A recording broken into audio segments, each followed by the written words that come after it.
गोविंद राधे गोपाल राधे गोविंद राधे गोपाल राधे गोविंद राधे गोपाल राधे गोविंद राधे गोपाल राधे राधे राधे गोविंद गोविंद राधे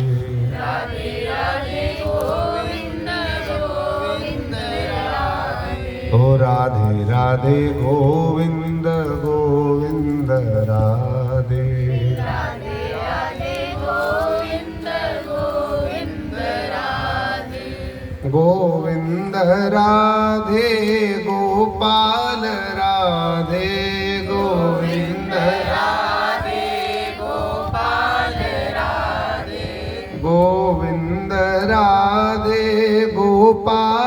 राधे गोविंद राधे गोपाल राधे राधे राधे गोविंद गोविंद राधे राधे राधे गोविंद गोविंद राधे ओ राधे राधे गोविंद गोविंद राधे राधे राधे गोविंद गोविंद राधे ओ राधे राधे गोविंद गोविंद राधे राधे राधे गोविंद गोविंद राधे गोविंद राधे गोपाल राधे गोविंद राधे गोपाल राधे गोविंद राधे गोपाल राधे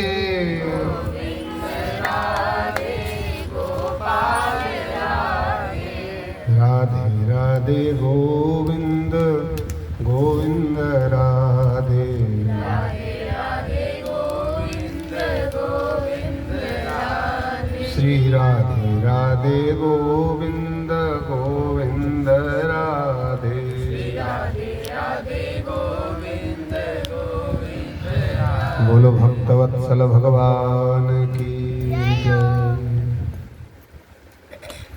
तो पूर्व में हम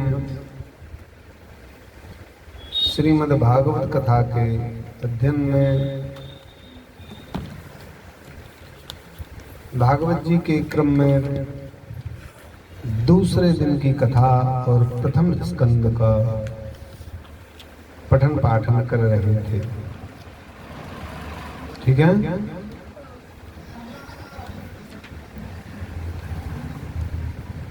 तीन प्रश्न सामने आए श्री सूत जी के द्वारा। पहला, श्रीमद् भागवत जी की रचना कैसे हुई, किन्होंने की और कहाँ की और कब की। तो दूसरा प्रश्न यह किया श्री सुखदेव भगवान की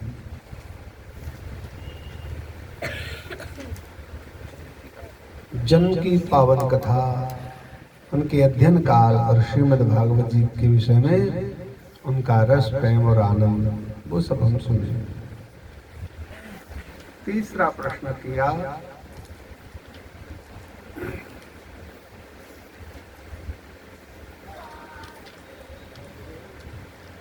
बेटा तुम डिस्टर्ब करती हो सदैव सदैव, इसलिए एकदम से स्थिर होकर बैठो। ठीक है। और ऊपर से ले आओ अपनी किताब को, लेके बैठ जाओ संस्कृत वाली, मन मन में अपना श्लोक याद करते रहो। तीसरा प्रश्न है, राजा परीक्षित इतने धर्मज्ञ थे। देखो, प्रश्न करने का भी एक सिस्टम है, ठीक है, एक क्रम है, क्योंकि जब तक अच्छी तरह से तुम खुद प्रश्न नहीं करोगे तो उत्तर भी तुम अच्छी तरह से नहीं दे पाओगे। तो अपने दिमाग में, अपने जहन में, अपनी स्थिति में प्रश्न बहुत अच्छे से होना चाहिए। राजा परीक्षित इतने धर्मज्ञ थे। कितने धर्मज्ञ थे बताना तो पड़ेगा। धर्म को जानने के लिए दो मूर्तियां थी। धर्म को जानने के लिए दो मूर्तियां थी। महाभारत में बता सकते हो धर्म दो किन किन के रूप में था? धर्मराज युधिष्ठिर के रूप में धर्म थे और साक्षात विदुर जी भी धर्म का ही अवतार थे।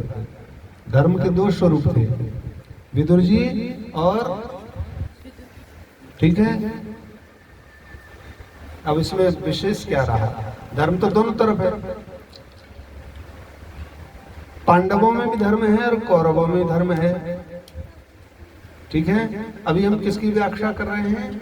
पर सुखदेव श्री सूत जी से शौनक जी प्रश्न करते हैं, हे ऋषिवर, राजा परीक्षित जब इतने धर्मज्ञ थे तो फिर उन्हें श्राप क्यों लगा?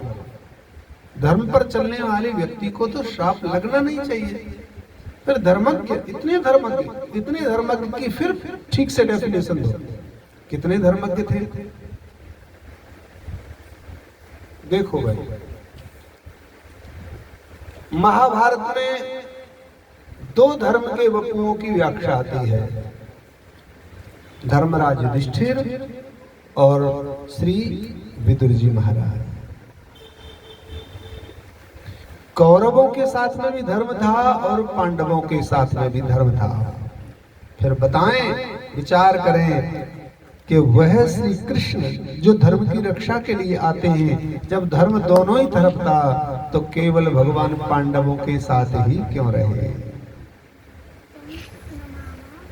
तुम 2 बार सुन चुके हो कथा, ये तीसरी बार ये प्रसंग शायद दूसरे या तीसरी बार सुन रहे हो, तो बताओ ऐसा क्यों? महाराज जी आप कथा साथ कर चुके हैं। प्रश्न हमारा ये है, कौरवों के साथ में विदुर जी के रूप में धर्म थे, पांडवों के साथ में युधिष्ठिर जी के रूप में धर्म थे, फिर भगवान श्री कृष्ण पांडवों के साथ क्यों थे, कौरवों के साथ क्यों नहीं थे? पांडव धर्म पर चलते, ठीक है, कौरव अधर्म पर चलते, इस कारण धर्मराज साथ में, क्योंकि पांडव पूरा परिवार ही श्री कृष्ण के। चलो सबके उत्तर अच्छे अच्छे हैं अपने हिसाब से, पर इसका सही उत्तर सुनो, ठीक है। पांडव धर्म के अनुसार चलते थे, धर्म जो कह देगा, धर्मराज युधिष्ठिर जो कह देंगे, पांडव उसके हिसाब से चलते हैं, और वहां पर कौरव जो कह देंगे धर्म को, उस हिसाब से चलना पड़ रहा था। विदुर किसकी आज्ञा मानता था? साक्षात अधर्म का ही स्वरूप तो है दुर्योधन। पांडव धर्म की आज्ञा में चलते थे और कौरवों में धर्म को अपनी आज्ञा में चलाया जा रहा है, बस यही अंतर था। इसलिए भगवान श्री कृष्ण पांडवों के साथ थे। धर्मो रक्षति रक्षता, अच्छा उत्तर है। इतने धर्मज्ञ थे, कितने धर्मज्ञ थे? धर्मराज युधिष्ठिर जैसे धर्म के ज्ञाता थे। कौन? राजा परीक्षित जी, उनकी महिमा। सत्यवादी राजा हरिश्चंद्र जैसे सत्यवादी थे।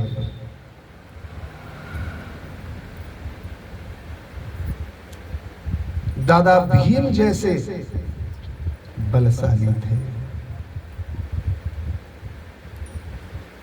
गांडीवधारी अर्जुन जैसे धनुर्धर थे। पितामह भीष्म जैसे सत्यव्रती थे।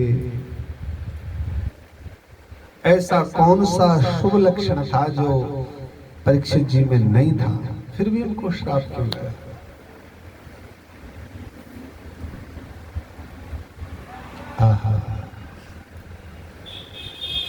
भगवान, हम राजा परीक्षित जी के बारे में सुनना चाहते हैं। कथा भी कह दी, जैसे उदाहरण सुनो। श्री याज्ञवल्क्य जी और भारद्वाज जी का संवाद होता है रामचरितमानस में। भारद्वाज जी याज्ञवल्क्य जी से प्रश्न करते हैं, और प्रश्न कैसा करते हैं? मैं राम जी को जानता हूं। कौन से राम को? बोले दशरथ जी के जो 4 बेटे थे उनको जानता हूं। मैं जानता हूं, I know very well about all the history of Rama हुए द सन ऑफ दशरथ, मैं जानता हूं, मैं उनको भी जानता हूं, मैं उन राम को भी जानता हूं जिनको शिव जी निरंतर ध्याते रहते, भजन करते रहते। मैं उन राम को भी जानता हूं जो योगियों के हृदय में सदैव सदैव सदैव विराजमान रहते हैं। और मैं उन राम को भी जानता हूं जो अपनी धर्म पत्नी जानकी जी के लिए वन वन भटक रहे हैं। हे प्रभु, ये कौन से राम हैं?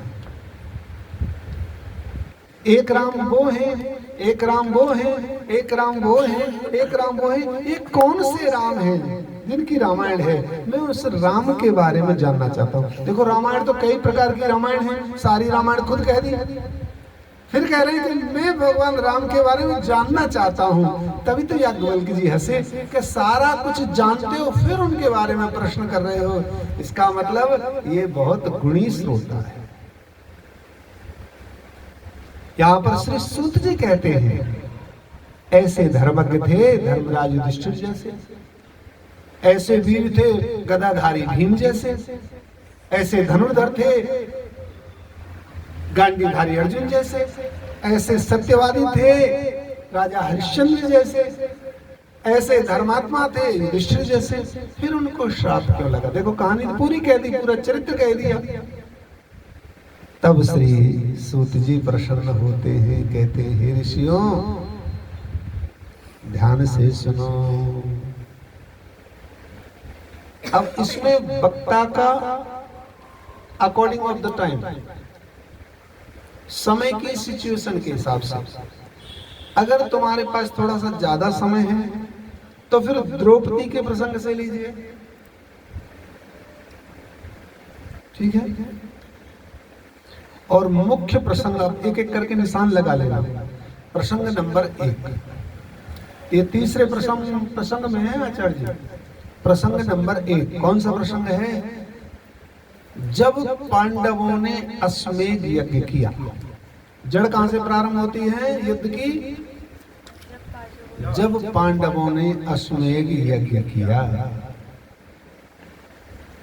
अब कोई भी यज्ञ हो, कोई भी धार्मिक कृत्य हो, उसको अच्छा तो वही है जो भागवतिक कर्म होता है, लेकिन बहुत अच्छा वो है जिसमें पूरा परिवार, कुल खानदान, कुटुंब सम्मिलित हो, और सबसे अच्छा वो हो जिसमें भगवान विराजमान हो।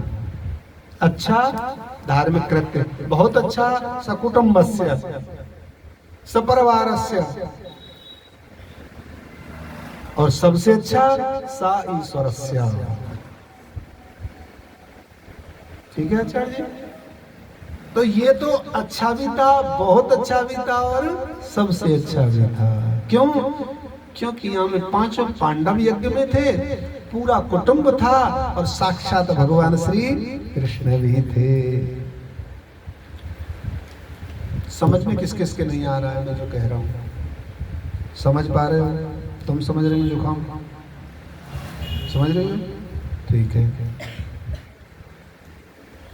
पांडवों के बुलाने पर दुर्योधन पांडवों के यहाँ पर पहुंचे।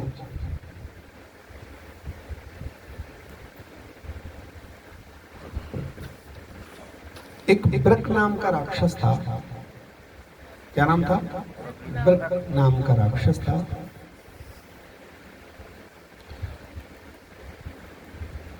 एक बार हस्तिनापुर के जंगलों में आग लग गई, भयंकर आग लग गई अपने आप। और जंगलों में स्वतः ही आग लगती है रगड़ने से।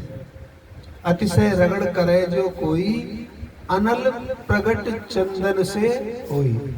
जब चंदन की लकड़ी दोनों आपस में मिल जाती है तो चंदन को शीतलता का प्रतीक कहा जाता है, लेकिन रगड़ने पर उनमें भी घर्षण से अग्नि प्रकट हो जाती है। ऐसे ही वन। अब देखो, एक वृक्ष है 100 फुट ऊंचा, 100 फुट ऊंचा वृक्ष जब नीचे पड़े हुए 100 फुट नीचे वाले वृक्ष पर आएगा तो उसे चाहे थोड़ा सा घर्षण हो, 100 फुट ऊपर से 100, 200, 500 किलो का वजन जब उस पर घर्षण करेगा तो अग्नि प्रकट हो जाती है। क्योंकि उसमें इतना तीव्र घर्षण होता है कि जिससे अग्नि प्रकट हो जाती है और अपने आप बन जल जाता है। उसमें बड़े बड़े सर्प, बड़े बड़े राक्षस, बड़े बड़े जीव जंतु। अच्छा, अग्नि देवता ने एक बार इंद्र से युद्ध अर्जुन से कहा, मेरा पेट अतृप्त है, मुझे कुछ भिक्षा दे दो। एक दिन अग्निदेव आए। अब कथा में से अंतर कथा निकल रही है, ध्यान से सुनो। इसे कहते हैं अंतर कथा। कथा तो ये है कि एक बार पांडवों ने यज्ञ किया, उसमें दुर्योधन को बुलाया तो दुर्योधन आ रहे थे। अब इस कथा को प्रारंभ करके फिर इसके अंतर कथा जाती है। एक बार अर्जुन के पास अग्नि देवता आए, कहते हैं मेरा उधर बड़ा खाली है, भूख लग रही है बहुत जोर से। अर्जुन ने कहा, लो मिठाई का डब्बा लो फल की टोकरी लो तुम्हें जो खाना है खा लो। बोले नहीं, अग्नि की तृप्ति से नहीं होती है। तो अग्नि की तृप्ति होती है, भयंकर आग लग जाए जंगल में, जीव जंतु सब सुपड़ा साफ हो जाए, मन मुताबिक पुरुषार्थ। ठीक है, तो अग्नि बाण छोड़ा, जंगल में आग लगा दी, उसमें जितने जीव जंतु ये सब थे, सब अग्निदेव पाली। अग्नि देवता प्रकट हुआ, मैं प्रसन्न हो गया, अब मांगो क्या चाहते हो वरदान। पर तुम क्यों ये सोचते हो कि मैं वरदान चाहता हूँ? क्योंकि भविष्य में महाभारत का युद्ध होगा, तुम मेरे बिना बाणों के काम चलाने वाले नहीं हो। तुम्हारा रास्ता साफ करने के लिए अग्नि बाणों की आवश्यकता पड़ेगी। तो तुम बताओ क्या चाहिए? तो मेरे महाभारत में जो सहायक हो। तब अग्नि ने कहा, तुम्हें जितने अग्नि बाणों की आवश्यकता पड़ेगी, तुम्हारे तुणीर में से अग्नि बाण कभी भी खत्म नहीं होंगे। ऐसा अग्नि ने आशीर्वाद दिया। उसी में एक वृक नाम का राक्षस भी जल रहा था अग्नि के बीच में। तब उसने आवाज लगाई, मेरी कोई रक्षा करो, मेरी कोई रक्षा करो। अब अर्जुन के पास तो सारे ही बाण थे, उसने एक बाण मारा, उस एरिया में पानी छोड़ दिया, उसकी जान बच गई। राक्षस कहता है, आज मैं तुम्हारा ऋणी हो गया हूं। अब अग्नि ने तुम्हें दिया है, अग्नि लगाने पर तुम्हें वरदान मिला है, तो अग्नि बुझाने पर भी तुम्हें वरदान मिलेगा। अर्जुन कहता है, मैं तुमसे कुछ नहीं चाहता, मेरे पास सब कुछ है, फिर भी अपनी तरफ से देता हूं। तो उस राक्षस ने क्या दिया? बोलो राधेश्याम, कुछ आइडिया है क्या दिया? एक ऐसी सभा दी जिसमें 2 प्रांगण थे, चौक जिसमें कहते हैं।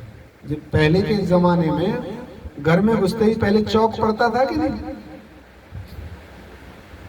ऐसे ही 2 चौक वाला एक महल दिया माया का। कहा, इसमें पहला जो चौक है उसमें मेरी माया से ऐसी भूमि होगी कि लोगों को लगेगा कि कितना गहरा पानी भरा पड़ा है। जल नहीं होगा लेकिन जल लगेगा, थल में भी लगेगा लोगों को कि जल है। और दूसरा जो बरांडा है, दूसरा जो चौक पड़ेगा, उसमें जल होगा लेकिन ऐसे लगेगा जैसे भूमि है। तो पहला तो जल की जगह पर थल होगा, लेकिन और दूसरा थल की जगह पर जल होगा। जहां जल होगा वहां थल लगेगा, जहां थल होगा वहां पर जल लगेगा। और इसी समय पर अपने सहपाठियों के साथ में, दुशासन के साथ में, कर्ण के साथ में, अपने मंत्री सेवादारों के साथ में, क्योंकि जो अहंकारी होता है वो अकेला नहीं चलता, वो ग्रुप में चलता है। और उसी ग्रुप में दुर्योधन पधारा। दुर्योधन ने देखा, अरे जाना हमें भीतर है और यहाँ तो पानी भरा पड़ा है। तो दुर्योधन सहित सबने अपनी अपनी धोती घुटनों तक ऊपर कर ली।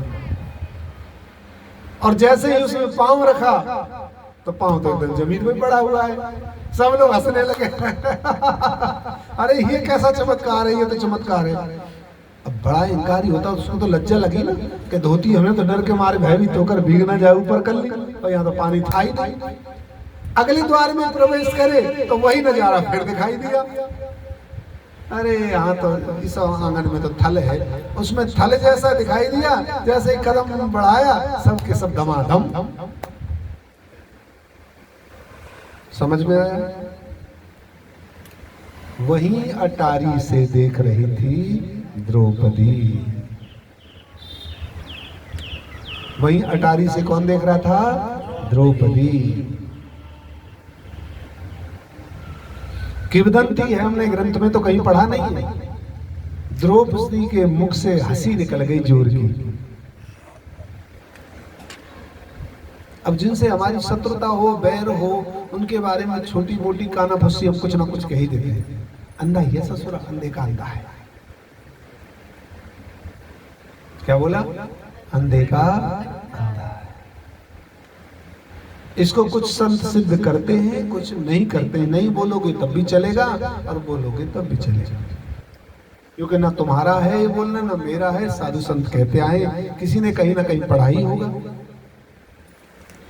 अंधे का पुत्र, ये सुन लिया दुर्योधन ने, पता नहीं कितनी फ्रीक्वेंसी को उसने तेज कर रखी थी, और किसी ने नहीं सुना।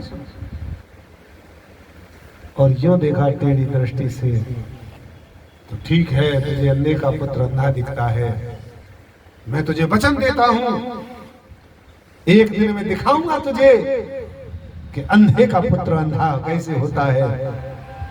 जिस सभा में तू आएगी उसमें केवल अंधे का पुत्र अंधा नहीं होगा, वो पूरी सभा अंधेों से भरी होगी। उसमें तेरे पति भी बैठे होंगे, वो भी तुझे नहीं देख पाएंगे। एक दिन ऐसा दिखाऊंगा नजारा, तुझे लगेगा सब की सब अंधे हैं। और यही हाल हुआ जिस दिन द्रौपदी का चीरहरण हो रहा था। सबके सब आंख तो हैं लेकिन नजर झुकाए बैठे हैं। दुर्योधन कहता है, देख द्रौपदी, तेरे पांचों पतियों की आंख है या नहीं है।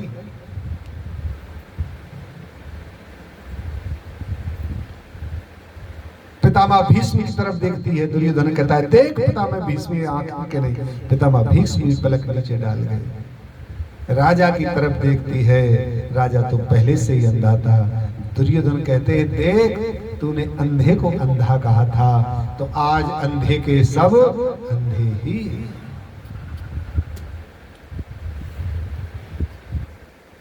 आहा, द्रौपदी बड़ी बड़ी पराधीन हो गई। सबको आग्रह कर लिया, सबको आग्रह किया, सबसे प्रार्थना की, सबकी तरफ निहार लिया, सबकी तरफ आशा की दृष्टि से देखा, लेकिन किसी ने भी उस भाव की पूर्ति नहीं की, किसी ने भी द्रौपदी की रक्षा नहीं की। आहा, दुख की घड़ी में कौन काम आता है? दुख की घड़ी में केवल कृष्ण काम आते हैं। कथा चल रही है। अब इसी के अंदर फिर एक अंतर कथा जाएगी, तभी तो अच्छा लगता है लोगों को। भाई वाह, कथा कह करके फिर वहीं आ जाता था। ऐसे लोगों को लगता है कोई नया एडजस्ट आए तो अच्छा लगता है। जब द्रौपदी का नया विवाह हुआ था, नया नया विवाह होता तो लड़की कैसी साड़ी पहनती है बताओ जरा।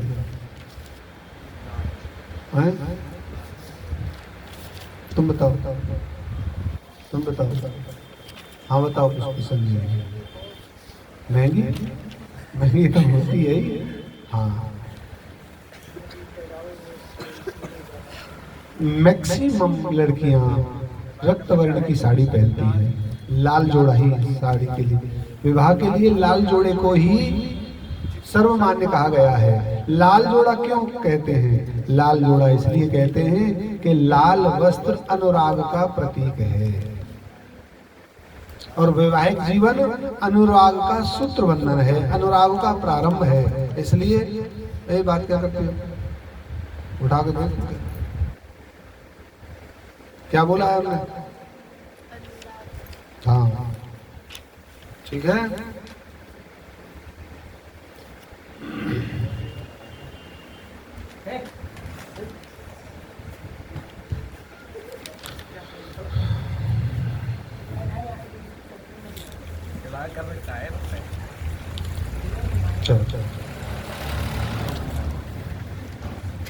ध्यान से। कैसी साड़ी पहनी है? सब बोलो। लाल रक्त वर्ण की। उसी समय पर ऐसी एक घटना होती है जो भगवान की स्वेच्छा से हुई।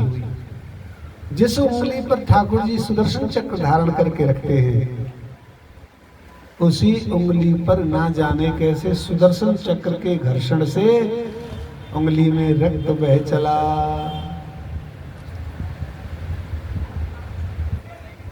अब रक्त तो बह गया। वहां पर सत्यभामा, रुक्मिणी आदि सब देवियां हैं और वहीं पर द्रौपदी भी है। सब विराजमान है, भगवान उनके बीच में मध्य में है। और उंगली को जैसे देखा, अब भगवान की उंगली से रक्त निकल रहा है तो सब लोगों में तो अपने आप कोलाहल हो ही जाएगा। शोक सत्यभामा कियो, प्रभु की उंगली को देख करके अजी शोक सत्यभामा कियो, रुक्मिणी रोई धाय, खो बांधन को पट खोजती, सब रानी रही अकुलाय। रुक्मिणी, सत्यभामा सबकी सब शोक से संतप्त हैं और क्या कह रही हैं? अरे कोई वस्त्र तो लाओ, अरे कोई वस्त्र तो लाओ। क्या सबने वस्त्र नहीं पहन रखे? सबने पहने हैं ना, बिना वस्त्र के तो कोई रानी नहीं है। फिर भी क्या कहती हैं? अरे बांधन को पट खोजती, खोज क्यों रही है? इसलिए खोज रही है क्योंकि बांधने के लिए फटे पुराने कपड़े की आवश्यकता पड़ती है। हम नया वस्त्र तो फाड़ते ही नहीं है, कहीं कोई दुपट्टा, कोई चीर चांगरा कोई पड़ा हो। और द्वारका में कोई भी वस्त्र एक्स्ट्रा कहीं था नहीं, क्योंकि काठ कवाड़े का तो मतलब ही नहीं है वहां पर। द्वारका में तो सब नया ही नया रहता है ना। ये तो भगवान का वैदुष्य है, भगवान के पास सब नया है। तो बांधन को पट खोजती, सब रानी रही अकुलाय। अकुलाय का मतलब समझते हैं? सब व्याकुल हैं, सब टेंस्ड हैं, सबको चिंता है। नाथ, हे प्रभु, क्या करें, अब क्या करें? और यह सब लीला कृष्णा देख रही है। कृष्णा किसका नाम है?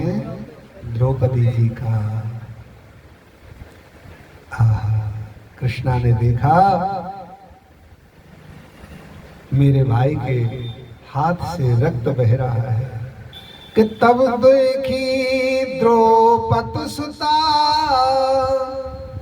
बिकल भये वीर। इतनी दूर हो गई, चीर कोई लाया नहीं है, उपचार कोई कर नहीं रहा है। तब देखी द्रौपद सुता, बिकल भये वीर। तड़प उठी रोने लगी, बहे नैन से रोने लगी। हाय मेरे वीरन के ये क्या हो गया, मेरे वीरन के ये क्या हो गया।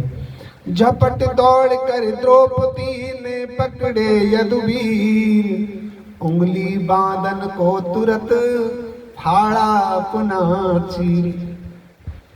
किसी 16,001 में से किसी ने भी नहीं किया। द्रौपदी ने तुरंत भगवान श्री कृष्ण हाथ से पकड़ते, तू क्या करती है? तेरी नई शादी हुई, तेरा नया विवाह हुआ है, सुहाग की साड़ी है, अरे पागल है क्या तू? भगवान समझा रहे, बड़ी बावरी तू भई, तनक न तो ज्ञान। तू तो पागल है, तुझे ज्ञान ही नहीं है किसी बात का। बड़ी बावड़ी तू भई, तनिक न तो ज्ञान। चीर सुहागन फाड़ती जनमत की नादान। तू तो बड़ी नादान है, सुहाग की चीड़ को कोई फाड़ता भी है क्या? अरे ये तो ऐसा वस्त्र है जिसको संभाल के रखा जाता है। भैया का हाथ पकड़ लिया, अब रो पड़ी। क्या बोलती हैं, बहुत सुनने वाली बात है कि फाड़ो नहीं चीर पीर देख के अधीर वीर। मैंने नहीं फाड़ा, मैंने नहीं फाड़ा कि फाड़ो नहीं चीर पीर देख के अधीर वीर। धागे ही स्वयं नाथ चीर छोड़ भागे हैं। मैंने कुछ नहीं कहा भैया, ये तो आपकी पीर देख करके मेरे वस्त्र के धागे ही स्वयं भागने लगे हैं। धागे ही स्वयं नाथ चीर छोड़ भागे हैं। पर बहन ऐसा नहीं करना चाहिए। अरे आप कह रहे हो भैया इस साड़ी का क्या करूंगी जो मेरे भाई के काम नहीं आ सकती है। मैं तो कहती हूं वो धागे हैं अभागे जो बढ़े नहीं आगे। भाग उनके ही जागे जो उंगली पे लागे। हो भाग उनके ही जागे जो उंगली पे लागे। मैं तो समझती हूँ भाई मेरे इस वस्त्र का सार्थक हो गया, इस वस्त्र के धागों का बनना सार्थक हो गया। कौन से धागों का? जो उंगली पर लग गए हैं। अब भगवान श्री कृष्ण के लिए द्रौपदी का जब पूर्ण समर्पण हो गया तो भगवान भी वचन देते हैं, सर पर हाथ रखते हैं, रखूंगा याद इस दिन को न भूले से भुलाऊंगा। द्रौपदी तेरा भाई ऐसा नहीं है। रखूंगा याद इस दिन को न भूले से भुलाऊंगा। समय पर देखना बहना बड़ा ही काम आऊंगा। समय पर देखना बहना बड़ा ही काम आऊंगा। तेरे एक एक चीर का, एक एक धागे का 1,00,000 धागा करके मैं वापस दूंगा। ये मैं तुझे वचन देता हूँ। आज एक धागे का 1,00,000 धागा करके भगवान श्री कृष्ण द्रौपदी के चीर हरण के समय पर वापस कर रहे। हा नाथ, हाथ उठाकर कहती है हा नाथ, हा नाथ मेरी रक्षा करो, हे नाथ मेरी रक्षा करो।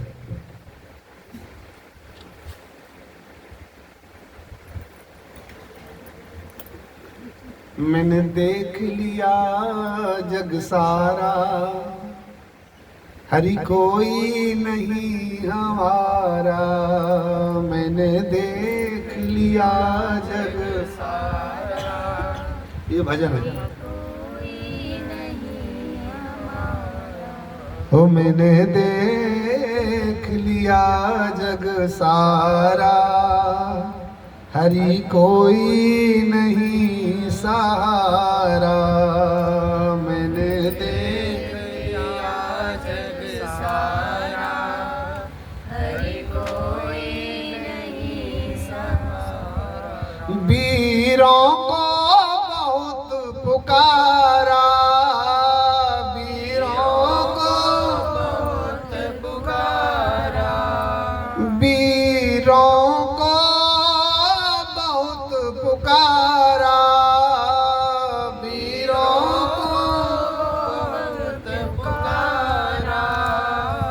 पतियों को बहुत पुकारा, सबने गर्दन को डारा।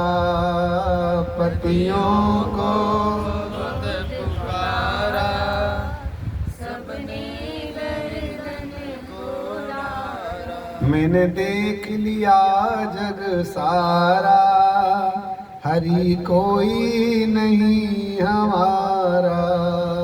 मैंने देख लिया जग सारा, हरि कोई नहीं हमारा। बड़ी भूल भई तुम्हें भूल गई, बड़ी भूल भई तुम्हें भूल गई। ओ बड़ी भूल भई तुम्हें भूल गई।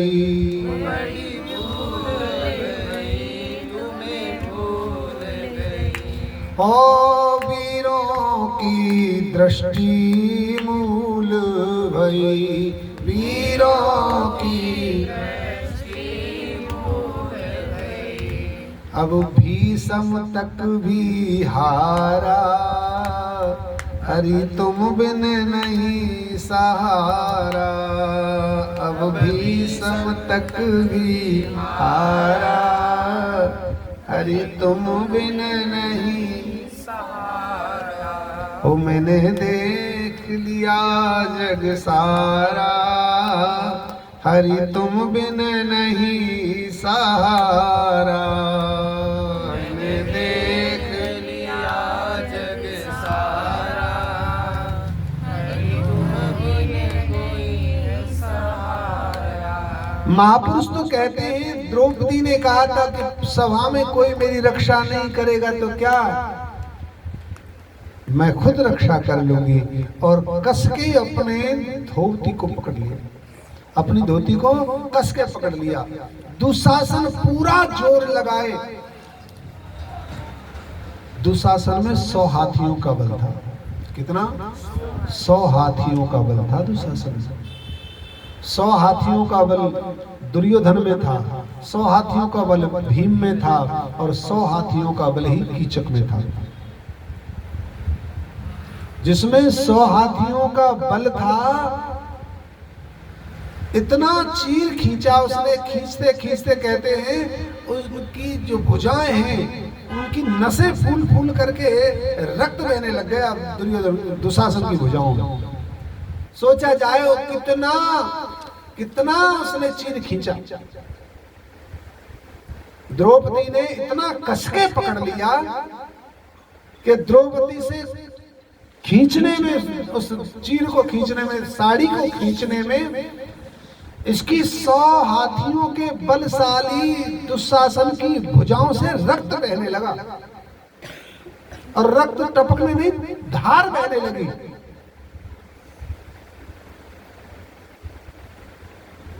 तब कहीं कहती है, विचार करती हैं कि अब मैंने अपना बल भी देख लिया, अब बात न बनने वाली है। मैंने अपना बल भी देख लिया। तब समझ में आया अब तो केवल कृष्ण रह गए हैं। सो दोनों हाथ खड़े कर दिए, हे कृष्ण हे कृष्ण हे कृष्ण हे कृष्ण। भागवत जी तो श्लोक आता है, हे नाथ द्वारकावासी। भगवान का नाम द्वारकावासी कह करके उन्होंने उच्चारण किया। मेरे प्रभु आए, चीर बढ़ाया, दुशासन बेहोश होकर के गिर पड़ा। आखिर जब चीर खींचने वाला ही बेहोश होकर के गिर पड़ा तो हाहाकार मच गई, हाय कहीं दुशासन मर गया क्या। अब वो चीर को छोड़ करके कौरव तो लगते दुशासन की सेवा पानी में कहीं मर ना गया हो। चीर जिसका खींच रहा है वो अभी भी बैठी है, और जो चीर खींच रहा है उसे अस्पताल ले जा रहे हैं दिखाने के लिए। कौरवों का ध्यान बटा, काली का स्वरूप आ गया द्रौपदी को। इतनी भयंकर क्रोध में आ गई, आज इस सभा में कोई नहीं बचेगा, मैं सबको श्राप देती हूं, ऐसा कहा। गांधारी आई, धर्मराज युधिष्ठिर खड़े हो गए, सब खड़े हो गए। द्रौपदी कहती अब मैं किसी को छोड़ने वाली नहीं हूं। तब सबने प्रार्थना की है द्रौपदी से, हमें क्षमा कर दो, हमें क्षमा कर दो। उसी क्षमा प्रार्थना के समय पर ही धृतराष्ट्र ने पांडवों का सारा राज्य वापस कर दिया। मैं पांडवों का जो जुआ में जीता हुआ राज्य था वो सब वापस करता हूँ। इनका मुकुट भी वापस करता हूँ, इनकी गौशाला भी वापस करती हूँ, इनके अस्त्र शस्त्र भी, पांचों भाइयों को दास्ता से मुक्त करता हूँ और इन पांचों भाइयों के सर पर मुकुट फिर पुनः स्थापित करता हूँ। लेकिन क्षमा कर दो देवी, वर तुम कोई श्राप मत दे दे। ऐसा सब अपने अपने घर गए। अपनी कुटिया में उदास बैठी हैं द्रौपदी। तभी श्याम सुंदर आए और श्याम सुंदर ने कंधे पर हाथ रखा, कृष्णा बड़ी उदास हो। माधव, मैं तो जानती नहीं थी कैसे मेरे श्याम को बुलाना है, मैं तो जानती नहीं थी कैसे मेरे श्याम आएंगे, पर आपने आने में इतनी देर क्यों की? आप चाहते तो दुशासन मेरे वस्त्र को स्पर्श भी नहीं कर सकता था। तब भगवान कहते हैं, द्रौपदी कौन कहता है भगवान, पर जैसे आते हैं वैसे बुलाते नहीं। कौन कहता है भगवान पाते नहीं, जैसे पाते हैं वैसे पवाते नहीं। कौन कहता है? भगवान कहते हैं, मैं तो वहीं था, मैं तो वहीं था, तेरे पास ही था, बस तेरे पुकार की देर थी। द्रौपदी बोली, फिर मैंने पुकारा, फिर आपने पुकारने के बाद भी इतनी देर क्यों लगाई? हे द्वारिकानाथ मेरी रक्षा करो। फिर इतना कहने के बाद भी इतना चीर कैसे हरण हो गया? तब भगवान कहते हैं, मैं तो तेरे निकट ही खड़ा था, लेकिन तूने कहा द्वारिका वासी रक्षा करो, तो यहां से पहले द्वारिका गया, फिर द्वारिका से लौट कर आया। तो बहन, द्वारिका जाने में और द्वारिका आने में जितना समय लगा, केवल इतना ही चीरहरण हुआ है। तू कहती घट घट वासी, तुरंत प्रकट हो जाता। तो द्वारका वासी नहीं कहती मेरे कृष्ण मेरी रक्षा करो, मैं तत्काल तेरी रक्षा करता हूँ। मेरे माधव रक्षा करो। तूने सारे नाम, जिन नामों को प्रेम से नित्य लेती है, कृष्ण माधव केशव गोविंद हरि हे अनाथ, सारे नाम भूल करके तूने केवल द्वारकाधीश कहा। तो मैं तो तेरे पास ही खड़ा था, तूने बुलाया द्वारकाधीश से, तो पहले द्वारका जाना पड़ा, फिर द्वारका से आना। चरणों में गिर पड़ी, नाथ क्षमा कर दो, भूल हो गई मुझसे, मैं अनभिज्ञ थी, मैं कुछ जान नहीं पाई, मुझे क्षमा करो मेरे प्रभु, क्षमा करो। आहा,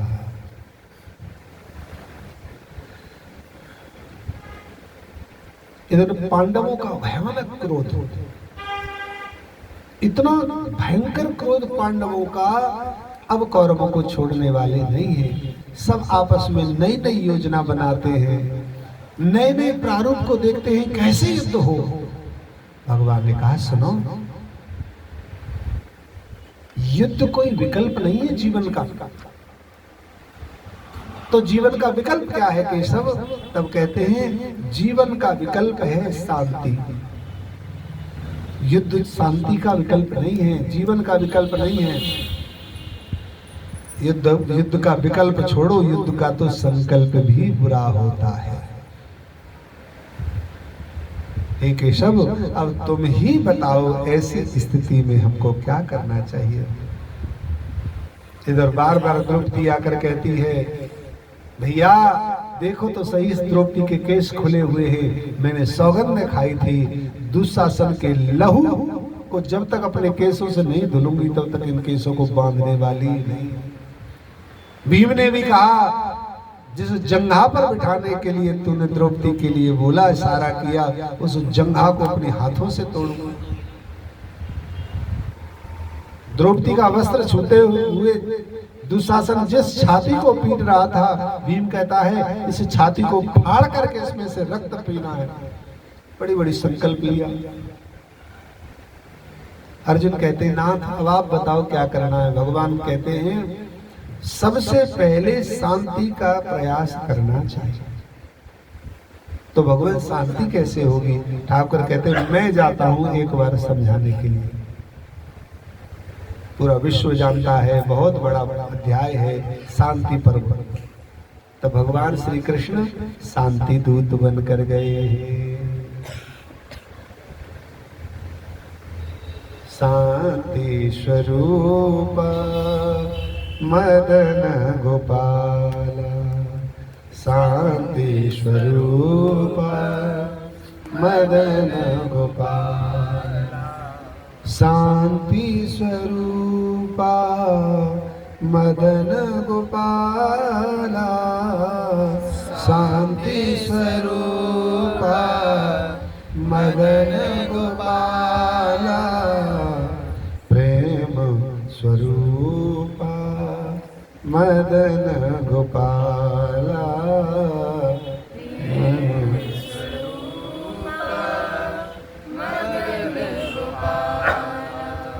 शांति स्वरूपा मदन गोपाला, शांति स्वरूपा मदन गोपाला, प्रेम स्वरूपा मदन गोपाला, प्रेम स्वरूपा मदन गोपाला, शांति स्वरूपा मदन गोपाल। श्याम सुंदर हमारे शांति स्वरूप है। याद रखिए, जो भगवान के प्रेमियों का विरोध करते हैं, कितनी बड़ी बात है ये, सिद्धांत समझने जैसा है। भगवान के अपने जनों से जो विरोध करते हैं, शत्रुता मानते हैं, वैर मानते हैं, ईर्ष्या रखते हैं, राग रखते हैं, द्वेष रखते हैं, उनके लिए भी भगवान प्रेम और शांति परोसना चाहते हैं, उनको भी शांति और प्रेम देना चाहते हैं। तो जरा विचार करें, जो भगवान के निज जन होकर जीवन जीते हैं, भगवान उनको प्रेम और शांति सुख नहीं देंगे? विश्वास होना चाहिए, जरूर देंगे प्रभु, ऐसे नहीं है। वो शत्रु के शत्रु को भी ख्याल रखते हैं। जानकी मैया का हरण करके ले गया रावण, जामवंत जी से कहते हैं मेरे प्रभु राघव सरकार जय जय, आप तो वृद्ध हो और बहुत वृद्ध हो, बताओ तो सही एक प्रश्न कौन रहा है मेरे हृदय में? सरकार आप सर्वज्ञ हो, फिर भी आपके हृदय में कोई प्रश्न है? तब जामवंत जी से हम श्री राघव सरकार कह रहे हैं जय जय, बताओ तो सही, मेरी प्राण प्रिय जानकी का हरण करके रावण ले गया है, फिर भी मेरे हृदय में उसके लिए दया क्यों है? फिर भी मेरे हृदय में उसको क्षमा करने का बार बार क्यों संकल्प उदय हो रहा है? तब जामवंत जी कहते हैं क्या मेरे प्रभु नहीं जानते? जानते तो होंगे, पर आपसे समझना चाहते हैं।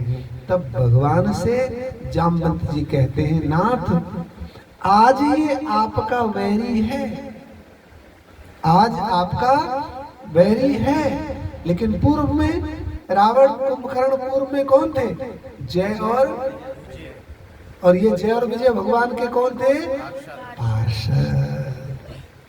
जो भगवान के निजजन होते हैं वो कहीं भी चले जाएं, भगवान की उन पर सदैव दृष्टि रहती है। इसलिए कहते हैं इस जीवन में मौका मिले तो एक बार भगवान से संबंध स्थापित कर लो, ताकि आप नरक में भी चले जाओ तो भगवान की दृष्टि नरक में भी रहे कि मेरा प्रेमी नरक में पड़ा है, इसे निकालना है।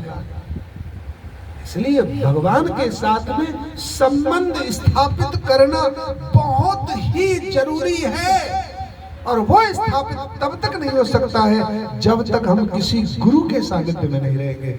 गुरु ही भगवान के साथ में संबंध स्थापित करते। बिना गुरु के अनुबंध हो सकता है, लेकिन संबंध नहीं हो सकता। समझ रहे हैं? अनुबंध हो सकता है लेकिन संबंध नहीं हो सकता। संबंध गुरु कराते हैं, अनुबंध लाभ हानि कराता है।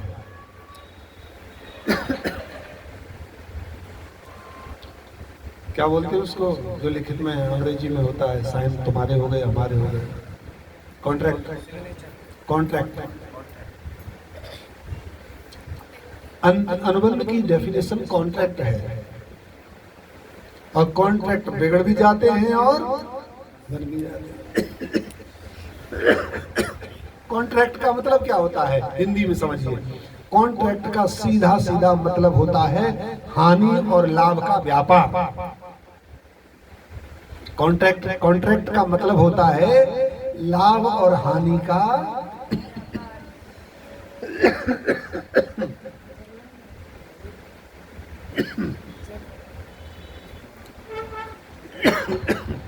अनुबंध में व्यापार होता है।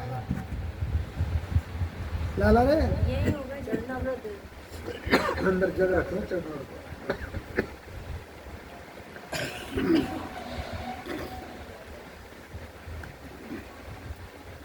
ऐसे नहीं आने कल देर शाम को जाए लो, कल फिर बजेगा, कल फिर बजेगा वो।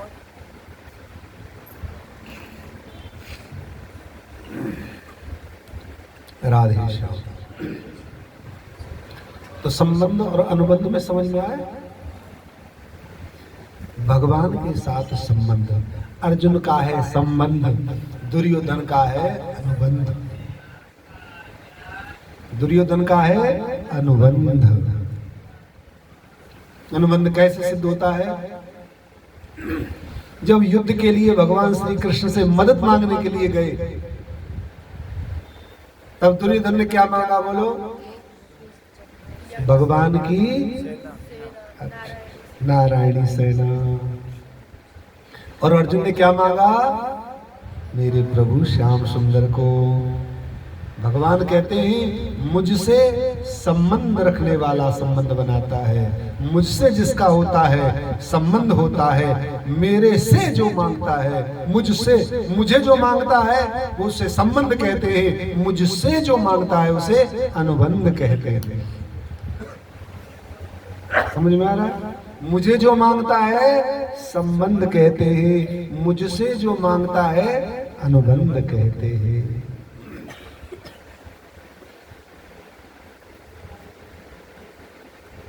भगवान शांति दूत बन करके गए। दुर्योधन ने बड़ी अच्छी व्यवस्था की है, सब जानते हैं। कितने भोग लगाए? 56 भोग।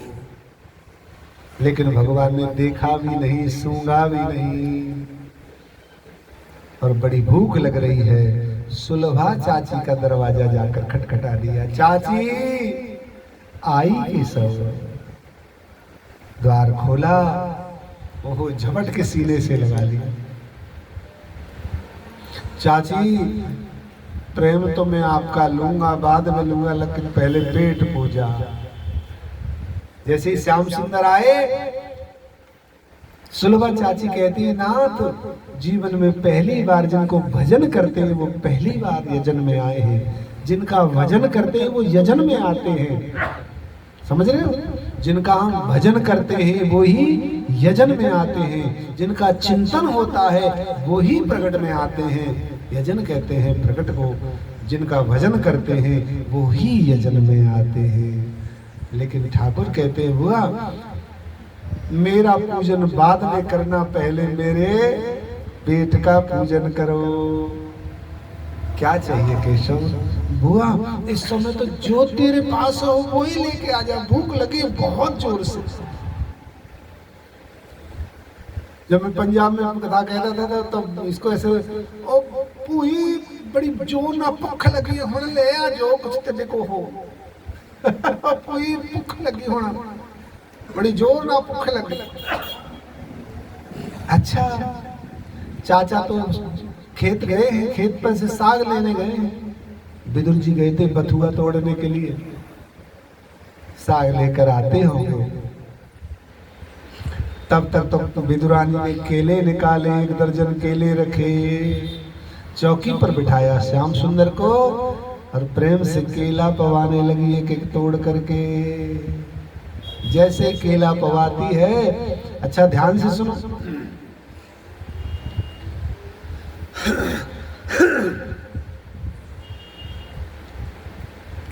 जाए लगन लगी, हमारे आचार्य कहते हैं जाए लगन लगी घनश्याम की,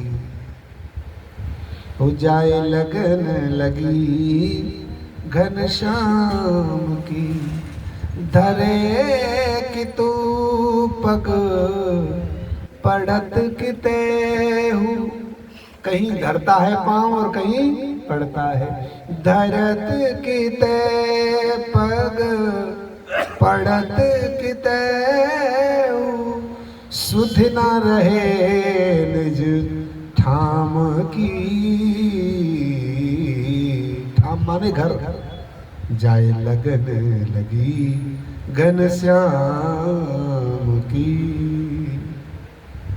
जिसको लगन लगी है अंतःकरण में, वो क्या काम कर रहा है उसे खुद भी नहीं पता है। अच्छा, ये चक्कर कैसे पड़ गया, ध्यान से सुनो। केला और छिलका का चक्कर कैसे पड़ा? केला छिलका का चक्कर ऐसे पड़ गया कि जैसे हम अक्सर केला को अपने बाएं हाथ में लेते हैं और दाहिने हाथ से छीलते हैं, दाहिने हाथ से छीलते हैं ना, लेकिन पवाया जाता है दाहिने हाथ से। तो ठाकुर कहते हैं केला है तो केला ही पवा दो। अब ठाकुर जी कह रहे हैं कि मुझे तेज भूख लगी है, बड़ी जोर से भूख लगी है, तो शीघ्रता के कारण इस हाथ में लेकर के पहले इससे छीलूंगी। इसी हाथ में लिया और छील करके, देखो दो तरीके हैं, ध्यान से सुनिएगा। अगर हम खुद खाते हैं, ध्यान से सुनो इस बात को, इसमें बड़ा लॉजिक है, ध्यान से अच्छे से प्रवचन करिएगा। जब हम किसी और को तोड़ करके पवाते हैं, जैसे बच्चों को खिला रहे हो आप, तो इस हाथ में केला पकड़ेंगे, बाएं हाथ में दाहिने से छीलेंगे और फिर थोड़ा सा टुकड़ा तोड़ करके बच्चे को पवाते हैं कि नहीं? और जब खुद खाना होता है तो बोलो कौन से हाथ में रहता है केला? सीधे हाथ में। और छीलते कौन से हाथ से हैं? राधे श्याम। श्याम सुंदर को पवाने के लिए भी इस हाथ का प्रयोग किया जाता है। भगवान को पवाने वाली वस्तु को कभी भी इस हाथ से, अपवित्र हाथ से स्पर्श नहीं करते, यही कारण था। समझ में आया? भगवान को पवाने वाली वस्तु को कभी बायां हाथ स्पर्श नहीं कराना चाहिए, और यही कारण था कि केला को छिलके सहित इसमें लिया। अब वो जल्दी जल्दी में जैसे छीलती है, ये भी छीला, ये भी छीला, झट से गिरी नीचे गिर जाती है। अब ये तो नहीं देख रहे कि गिर पड़ी है, झट से छीलती है, लो श्याम सुंदर लाओ चाची। और प्रत्येक केला खिलाने के बाद कहती है, अच्छा खाना बताओ केला कैसे लगे? चाची ऐसे केला, स्वादिष्ट केला मैंने कभी नहीं पाए, ऐसा तो जीवन में कभी नहीं खाया। अच्छा, एक केला खा लिया, अब कैसे लगे? बहुत बढ़िया। दूसरा केला खाया, अब कैसे लगे? दूसरा केला भी खाया, भगवान माँ पूछते हैं अब कैसे लगे? बहुत बढ़िया। फिर पूछा अब कैसे लगे? और भी अच्छा, और भी स्वादिष्ट। अच्छा, पूरे के पेड़ केले खिला दिए, भगवान 12 केला के 12 छिलका खा गए। तब तक तो श्री विदुर जी महाराज द्वार पर प्रवेश कर रहे हैं। ओ भाग्यवान, ओ भाग्यवान, कहा कर रही है? देख तो सही। जब आपस में रस की चर्चा चल रही है, तीसरा कोई अगर विक्षेप करे तो इशारा करके बोलते रहे ठीक है, ठीक है, ठीक है। ओ भाग्यवान, कहा कर रही है? आए के देख लो अपने आप कहा कर रही हूँ। जब बिल्कुल निकट आ गए तो हिलाकर कहते हैं, अरे होश नहीं है पागल कहीं की, देख तो सही तुम कर क्या रही है? मुझे पता है मैं क्या कर रही हूँ, अपने भूखे लाला को पवा रही हूँ। पर पवा क्या रही है ये भी तो देख ले। केला पवा रही हूँ, केला नहीं पवा रही है, केला ही पवा रही। देख तो सही, केला तो ये पड़ी। जैसे ही यूं देखा, हे भगवान मैंने कितना बड़ा अपराध किया। भगवान श्री श्याम सुंदर की पूजा में 32 दोष होते हैं। कितने? 32 अपराध होते हैं। भगवान की पूजा में कितने अपराध? 32 अपराध। श्री जीव गोस्वामी जी ने लिखा है भक्ति रस बोधनी में 32 अपराध होते हैं, और इन 32 अपराधों में प्रधान अपराधों में आता है वो वस्तु जो भगवान को खिलानी चाहिए वो खिलाएं, जो नहीं खिलानी चाहिए वो भी वस्तु अगर भगवान को खिलाते हैं तो 32 अपराधों में से एक प्रमुख अपराध होता है। जैसे आजकल बड़े लाड़ में लोग भगवान के सामने चाय रख देते हैं, कॉफी रख देते हैं, बाहर का बर्गर पिज्जा मोमोज रख देते हैं, वो 32 अपराधों की श्रेणी में आ जाते हैं। कोई ये सोचता हो कि भगवान को बढ़िया बढ़िया पाव भाजी बर्गर छोले चाउमीन ये रखवा दो, नहीं, ये राक्षसी भोज से अपराध लग जाता है। हमारे बहुत ही बड़े प्यारे आचार्य हैं वृंदावन में, आजकल उनका बड़ा प्रेम सब लोग प्राप्त कर रहे हैं, श्री हितम्बरीश जी महाराज। उनका सख्त निर्देश है आप अपने घर पर कुछ भी बना लो, कुछ भी बना लो, घर पर कुछ भी बना लो, ठाकुर उससे राजी हो जाएंगे, लेकिन बाहर से लाकर तुम कुछ भी पवा दो, ठाकुर राजी होने वाले नहीं। इसलिए कोशिश करो घर पर तुम कुछ भी बनाओ, कुछ भी बनाओ, कुछ भी बनाओ, घर पर कुछ भी बना दो भगवान। कुछ भी में क्या क्या है सुनो, ये सब क्रम है, देखो अलग से कहीं नहीं जा रहे। कुछ भी में क्या है? कुछ भी में एक श्लोक आता है आचार्य जी, पत्रम पुष्पम फलम तोयम यो मे भक्त्या प्रयच्छति। पत्र में क्या आता है बोलो? पत्र में क्या आता है जी?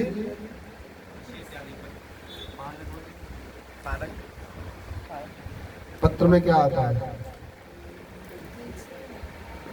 पत्रम पुष्पम फलम तोयम,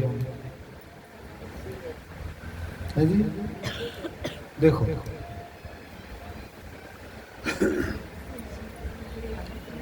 पत्र में तुलसी का पत्र हम गिनते हैं लेकिन वो भोज में नहीं आता है, ठीक है? तुलसी का पत्र भोज में नहीं लिया जाता है, तुलसी का पूजन में लिया जाता है। पत्र जो साग बनाया जाता है ना, साग के किसी पत्ते को, बथुआ के पत्ते को वैसे पात कहा गया है, जो बथुआ होता है।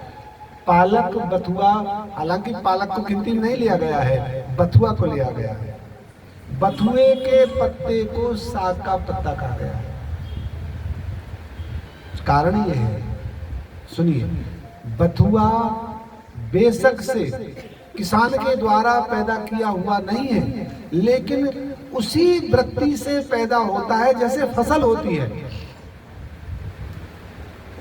पालक उस गेहूं के खेत में नहीं होता है, ध्यान से सुन लो, पालक गेहूं के खेत में नहीं होता है, पालक की अलग खेती की जाती है, लेकिन बथुआ गेहूं के खेत में ही होता है। और गेहूं सदैव सात्विक वृत्ति से उगाया जाता है। पालक के लिए बेशक से कैसा भी जल डाल दो, कहीं से भी डाल दो, लेकिन गेहूं उपजाने के लिए तो पूरा बड़ा ही पानी चाहिए, ज्यादा ही पानी चाहिए। और हमेशा बथुआ गेहूं के खेतों में ही होता है, सरसों के खेतों में ही होता है, जिस खेती को किसान बड़े प्रेम से पालन करता है। इसलिए पत्र की महिमा है। समझ में आया? पत्रम, पत्ता किसने, फिर अब ये आता है कि पत्ता दिया किसने भगवान को, किसके पत्ते से भगवान प्रसन्न हुए? बोलो, बोल के बताओ। बेदुर जी, बेदुरानी, अमरीश जी, तुम बताओ। नहीं सुनो, पत्ते से किसके से प्रसन्न हुए भगवान? द्रौपदी के पास एक अक्षय पात्र था।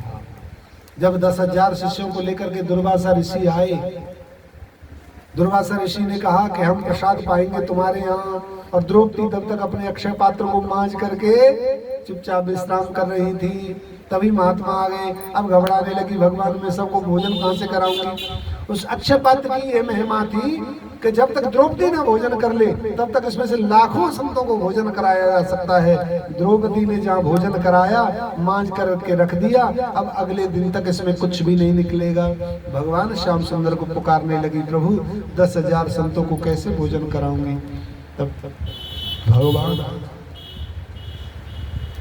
चिंतित होने लगी, घबराने लगी, क्या करूंगी, कैसे करूंगी। माधव भगवान ने कहा तेरे अक्षय पात्र में कुछ तो बचा होगा, कुछ भी नहीं है। तब भगवान ने कहा दिखा अपना अक्षय पात्र। उस अक्षय पात्र में एक साग का पत्ता लगा था। उसी पत्ते को लेकर भगवान ने कहा संसार तृप्त हो जाए। तो पत्रम, द्रौपदी के पत्ते से संतुष्ट हुए। पुष्पम, पुष्प किसके से संतुष्ट हुए बोलो। संसार में पुष्प कौन से पुष्प ने, किसने भगवान को प्रसन्न किया? गजेंद्र ने।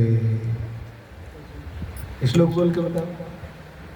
नमः पंकज नाभाय, नमः पंकज माधवे, नमः पंकज नेत्राय, नमस्ते पंकजांघ्रिये। कितना सुंदर है। पत्रम, पुष्पम और फलम। अब फल से किसके से प्रसन्न हुए बताओ? सबरी मैया के फल से। और तोय माने क्या होता है? पत्रम पुष्पम फलम तोयम। तोय माने क्या होता है? तोय माने जल। जल किसके से प्रसन्न हुए?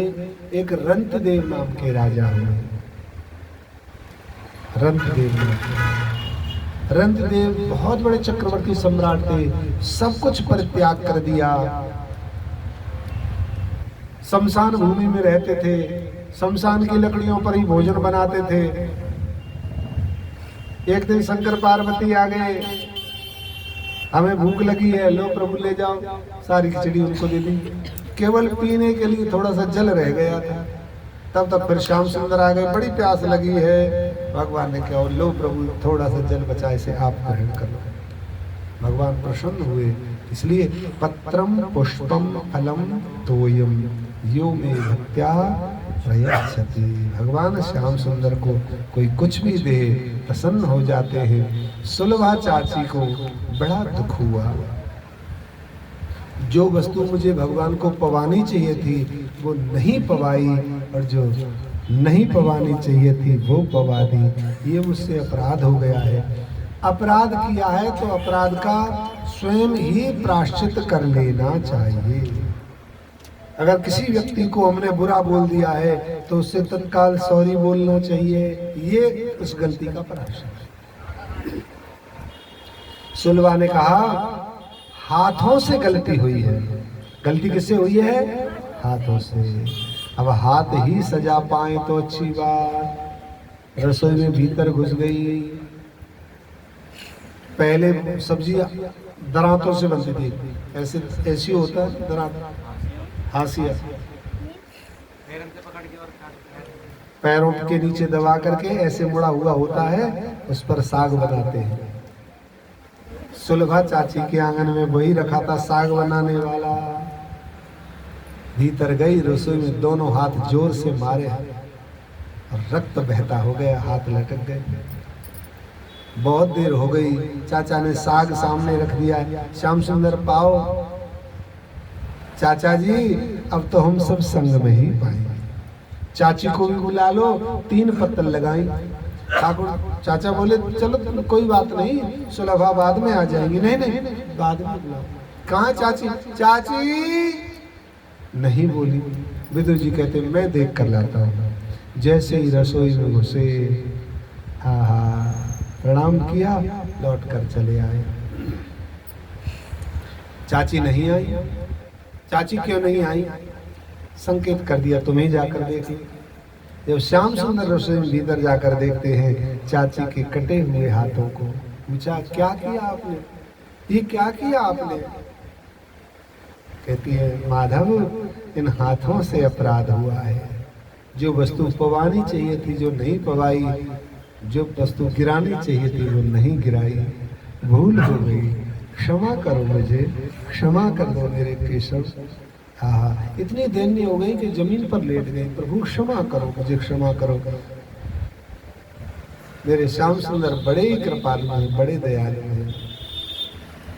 ठाकुर जी को हृदय में भाव आया, चाची तुमसे कोई अपराध नहीं हुआ। अपराध जब माना जाता है, अपराध मानने वाला उसे अपराध गिने।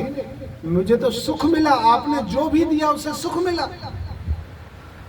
सुलभा कहती है मेरा कान्हा कितना प्यारा है, मैंने व्यर्थ में अपने हाथ काट दिए। ऐसे कान्हा को अपने हृदय से लगा लेती, हाथ सही होते। सोच ही रही थी कि श्याम सुंदर के सामने हाथ सही होने के लिए बोला, तत्काल सही हो गए। झपट के श्याम सुंदर को हृदय से लगाया। महापुरुष गाते हैं, ये तो प्रेम की बात है उधो, बंदगी तेरे बस की नहीं है। यहाँ सर दे के होते हैं सौदे, यहाँ सर कटा करके सौदे होते हैं, यहाँ सर दे कर होते हैं सौदे। आस की इतनी सस्ती नहीं है, ये तो प्रेम की। प्रेम वालों ने कब वक्त पूछा, उनकी पूजा में सुन ले रे उधो। प्रेम वालों ने कब वक्त पूछा, उनकी पूजा में सुन ले रे उधो। यहाँ दम दम होती है पूजा, सर झुकाने की फुर्सत नहीं है, ये तो प्रेम की बात। श्री विदुर जी महाराज को सुलभा चाची को आशीर्वाद देकर भगवान पांडवों के पास आए। पांडवों से कहा वो बिना युद्ध के मानने वाले नहीं। पांडव अपनी तैयारी करने लगे, कौरव अपनी तैयारी करने लगे। आज तैयारी करने दो, कल युद्ध में मिलेंगे। राधे राधे गोविंद गोविंद राधे राधे राधे गोविंद गोविंद राधे गोविंद राधे गोपाल राधे गोविंद राधे गोपाल राधे गोविंद राधे गोपाल राधे गोविंद राधे गोपाल राधे राधे गोविंद गोविंद राधे राधे राधे गोविंद गोविंद राधे। बोले भक्तवत्सल भगवान की, श्री भागवत भगवान की, अनंत श्री संपन्न श्रीमद जगत गुरु श्री श्री जी महाराज की, श्रीमद जगत गुरुदेव सदगुरुदेव भगवान की। आज हमारे पूज्य गुरुदेव भगवान का पावन मंगलमय जन्म महोत्सव है, तो आप सबके लिए पूज्य श्री सदगुरुदेव भगवान के जन्म महोत्सव की खूब खूब बधाई हो। जय श्री राधे।